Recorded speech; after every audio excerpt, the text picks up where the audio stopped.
Israel ফিলিস্তিন সংঘাতের দীর্ঘ ইতিহাসে দুই রাষ্ট্র সমাধান বা টু স্টেট সলিউশন বহুবার আলোচনায় এসেছে। সম্প্রতি গাজা যুদ্ধের প্রেক্ষাপটে আবারও এর সমাধান নিয়ে বিশ্বজুড়ে আলোচনা শুরু হয়েছে। জাতিসংঘ থেকে শুরু করে কানাডা, যুক্তরাজ্য, ইউরোপ কিংবা আরব দেশ সবাই বলছে শান্তির একমাত্র পথ হল দুটি স্বাধীন রাষ্ট্রের জন্ম, একটি হবে ইসরায়েল, অন্যটি ফিলিস্তিন। কিন্তু প্রশ্ন হলো, আসলে কি এই দুই রাষ্ট্র সমাধান? ব্রিটানিকার তথ্যমতে 1947 সালে জাতিসংঘ প্রথমবার ফিলিস্তিন ভূখণ্ডকে ভাগ করে দুইটি রাষ্ট্র গঠনের প্রস্তাব দেয়। তৎকালীন প্রস্তাব অনুযায়ী ফিলিস্তিনের প্রায় অর্ধেক জমিতে গড়ে উঠবে ইসরায়েল রাষ্ট্র, আর বাকি অংশে থাকবে ফিলিস্তিন রাষ্ট্র। একই সঙ্গে জেরুজালেমকে আন্তর্জাতিকভাবে নিয়ন্ত্রিত শহর হিসেবে রাখার পরিকল্পনা করা হয়েছিল। কিন্তু প্রস্তাব ঘোষণার পরপরই ইসরায়েল রাষ্ট্র গঠিত হয় এবং ইহুদি সশস্ত্র বাহিনী ফিলিস্তিনি গ্রাম দখল করতে থাকে। কয়েক লাখ ফিলিস্তিনি বাস্তুচ্যুত হয়, যাদের অনেকে আজও শরণার্থী শিবিরে মানবেতর জীবনযাপন করছেন। ঐতিহাসিক পটভূমি না বুঝলে দুই রাষ্ট্র সমাধানটি পুরোপুরি বোঝা যাবে না। দ্বিতীয় বিশ্বযুদ্ধের সময় ইউরোপে হিটলারের নাৎসি বাহিনী লাখ লাখ ইহুদিকে হত্যা করেছিল। তাদের বাঁচাতে পশ্চিমা শক্তিগুলো ফিলিস্তিনকে আশ্রয়ের ভূমি হিসেবে নির্ধারণ করে।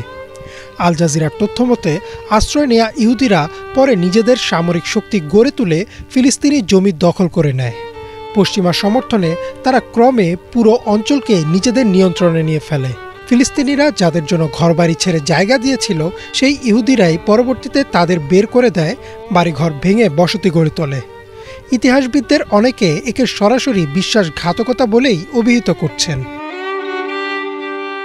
বর্তমানে এই দুই রাষ্ট্র সমাধান আন্তর্জাতিক অঙ্গনে নতুন করে গতি পেয়েছে।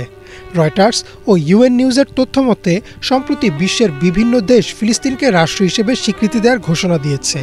ইতোমধ্যেই 140টিরও বেশি দেশ ফিলিস্তিনকে স্বীকৃতি দিয়েছে এবং আরও অনেক দেশ এই প্রক্রিয়ায় যোগ দিতে যাচ্ছে।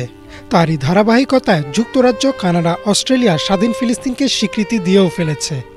জাতিসংঘ মহাসচিবও বলছেন, শান্তির জন্য টু স্টেট সলিউশনের বিকল্প নেই। তবে ইসরায়েল এই সমাধানের বিপক্ষে স্পষ্ট অবস্থান নিয়েছে। দ্য গার্ডিয়ানের বিশ্লেষণে বলা হয়েছে, ইসরায়েলের দাবি পশ্চিম তীর, পূর্ব জেরুজালেম ও গাজার মতো অঞ্চল তাদের অবিচ্ছেদ্য ভূমি। তেল আবিব মনে করে ফিলিস্তিন রাষ্ট্র গঠিত হলে তাদের নিরাপত্তা ঝুঁকির মুখে পড়বে, আর সেই যুক্তি দেখিয়ে তারা দুই রাষ্ট্রের সমাধানকে কার্যত অস্বীকার করছে। এদিকে যুক্তরাষ্ট্র, যে কিনা ইসরায়েলের প্রধান মিত্র, বারবার জাতিসংঘ নিরাপত্তা পরিষদে যুদ্ধবিরতির প্রস্তাবে ভেটো দিয়েছে। ফলে আন্তর্জাতিক সমর্থন থাকলেও কার্যত সমাধানের পথে বড় বাধা হয়ে দাঁড়িয়েছে ওয়াশিংটন ও তেল আবিবের অবস্থান। অন্যদিকে ফিলিস্তিনি নেতৃত্ব বারবার জানিয়েছে তারা দুই রাষ্ট্র সমাধানকে সমর্থন করে। এবিসি নিউজের তথ্যমতে ফিলিস্তিনিরা বলছে, পশ্চিম তীর, গাজা ও পূর্ব জেরুজালেম নিয়ে একটি স্বাধীন রাষ্ট্র গড়ে তুলতে হবে। সেটি তাদের ন্যায্য অধিকার এবং অস্তিত্ব রক্ষার একমাত্র উপায়। তারা বিশ্বাস করে আন্তর্জাতিক স্বীকৃতি ভবিষ্যতের আলোচনায় তাদের অবস্থানকে শক্তিশালী করবে। কিন্তু প্রশ্ন থেকে যায়, এ সমাধান কি স্থায়ী শান্তি আনতে পারবে? দ্য নিউ ইয়র্কের এক বিশ্লেষণে বলা হয়েছে, দুই রাষ্ট্র সমাধান হয়তো রাজনৈতিকভাবে গ্রহণযোগ্য, কিন্তু বাস্তবে এটি কার্যকর করা প্রায় অসম্ভব হয়ে পড়েছে। কারণ ইসরায়েল ইতোমধ্যেই পশ্চিম তীরের বহু অংশে অবৈধ বসতি গড়ে তুলেছে এবং প্রতিদিনই গাজার উপর চালাচ্ছে আগ্রাসন। বাস্তুচ্যুত ফিলিস্তিনিদের ঘরে ফেরার অধিকার স্বীকার করছে না তারা। ফলে যে সমাধান 7 দশক আগে সম্ভব ছিল, তা আজ বাস্তবতার কাছে প্রায় অকার্যকর হয়ে পড়েছে।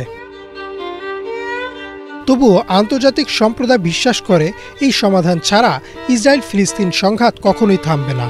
কিন্তু গাজার শিশুরা প্রতিদিন বোমায় মরছে, ফিলিস্তিনি পরিবারগুলো প্রতিনিয়ত ঘরহারা হচ্ছে, আর ইসরায়েলপন্থী শক্তিগুলো এই রক্তপাত ঠেকাতে কার্যত কিছুই করছে না। বর্তমান সময়ের বাস্তবতায় দুই রাষ্ট্র সমাধান কেবল একটি কূটনৈতিক স্লোগান নয়, বরং ফিলিস্তিনি জনগণের অস্তিত্ব টিকিয়ে রাখার লড়াই।